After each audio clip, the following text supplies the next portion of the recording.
चतुरदास जी की कथा। गुरु आज्ञा पालन का महत्व। चतुरदास जी नाम के एक महापुरुष थे जो अपने गुरुदेव की सेवा में रहते थे। इनका नाम बाद में खोजी जी पड़ा।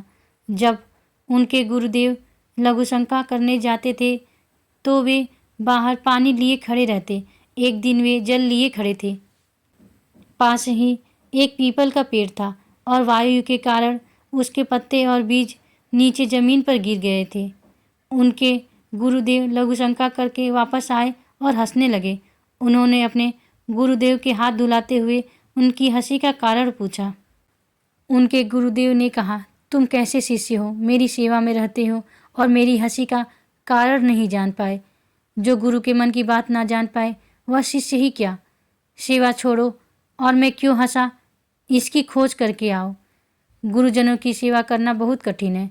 खोजी जी चतुरदास जी के गुरुदेव ने उनसे कहा, तुम्हारी बुद्धि अब मेरी सेवा की अधिकारी नहीं है। जब तक तुम मेरे हंसने का कारण पता नहीं कर लेते तुम्हें मेरे पास वापस आने की ज़रूरत नहीं।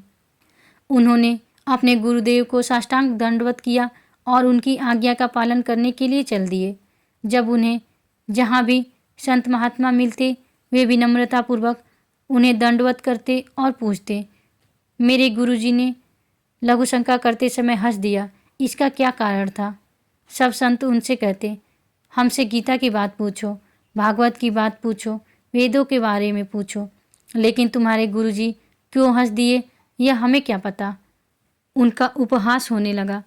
अब वे अंदर से जलते रहते कि वे गुरु सेवा से वंचित हो गए।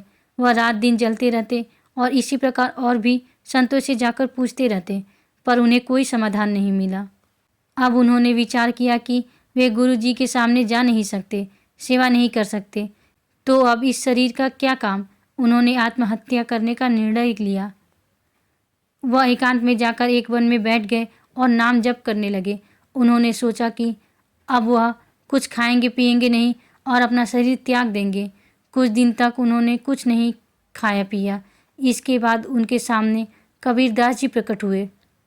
जब कोई सच्ची भावना से भगवान का भजन करता है तो भगवान अपने दिव्य पार्षदों को उनके पास भेज देते हैं। कबीरदास जी ने उनके प्रश्न का उत्तर देते हुए कहा, जब तुम्हारे गुरुजी लघुशंका कर रहे थे तो उनकी लघुशंका में पीपल का एक बीज बह रहा था। बीज को लघुशंका में बहते हुए देखकर गुरुजी विचार करने लगे कि इस बीज में पीपल का पूरा वृक्ष छुपा हुआ है। जब यह बीज पीपल में था तो कितना वंदनीय और सुव्यवस्थित था, लेकिन जब यह पीपल से अलग हुआ तो लघुशंका में बह गया। कबीरदास जी ने उन्हें समझाया, इसका मतलब है कि पीपल का वृक्ष साक्षात ब्रह्म है और उसका अंश जीव है। जीव जब अविद्या के कारण ब्रह्म से अलग हो जाता है तो आसक्त होकर मलमूत्र के द्वारों में बह जाता है। अगर वह ब्रह्म से जुड़ा रहे तो वह ब्रह्ममय और पूजनीय हो जाता है।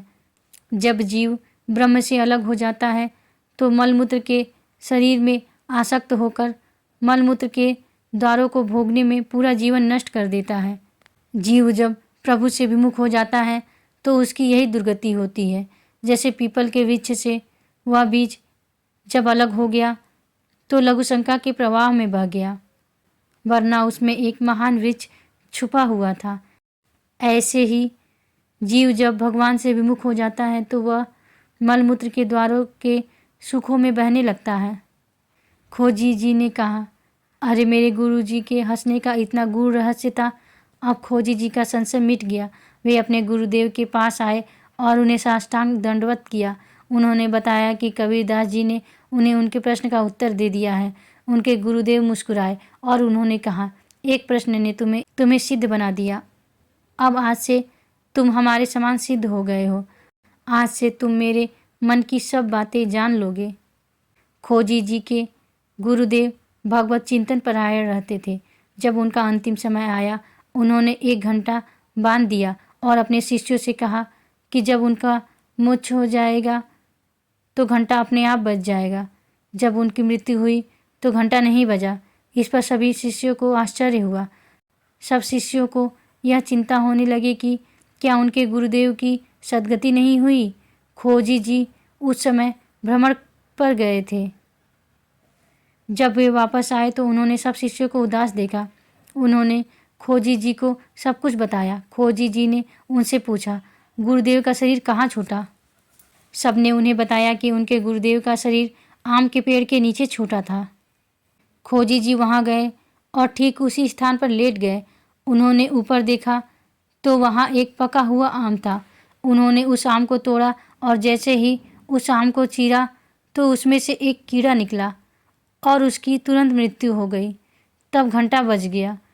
उन्होंने सबको बताया कि गुरुदेव ने अपने अंतिम समय में पका हुआ आम देखा और मृत्यु के समय उनका मन पके हुए आम में फंस गया और उन्हें एक कीड़े का जन्म लेना पड़ा। उन्होंने इसका एक और अर्थ बताया कि उनका मन आम में जरूर गया, लेकिन उन्होंने उस आम को भगवान को भोग लगाने का सोचा और यही सोचते सोचते उनके प्राण निकल गए। अब उनकी इच्छा पूरी करने के लिए भगवान उस कीट के अंदर परमात्मा के रूप में वह आम खाने आ गए। जब उस कीड़े की मृत्यु हुई तब परमात्मा रूपी प्रभु उनके शरीर से निकले और खोजी जी के गुरु से मिले और घंटा बज गया। मन बड़ा चंचल है। जिसका लक्ष्य भगवत प्राप्ति है उसे ध्यान रखना होगा कि अंतिम समय तक मन कहीं फंस न जाए। जिसका स्वभाव बन गया है कि वह हर व्यक्ति, वस्तु और स्थान में अपने प्रभु को ही देखता है, उसकी दुर्गति नहीं हो सकती। जो अपने गुरुदेव की शरण में रहकर उनकी आज्ञा के अनुसार चलता है, गुरु उसे अपने से भी ज़्यादा महिमावान बना देते हैं।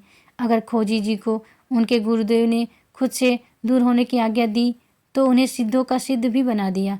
इसलिए हमें चाहिए कि हम अपने गुरुदेव की आज्ञा में अपने जीवन को समर्पित करते हुए प्रियालाल के नाम, रूप, लीला और धाम में अपने मन को लगाएं।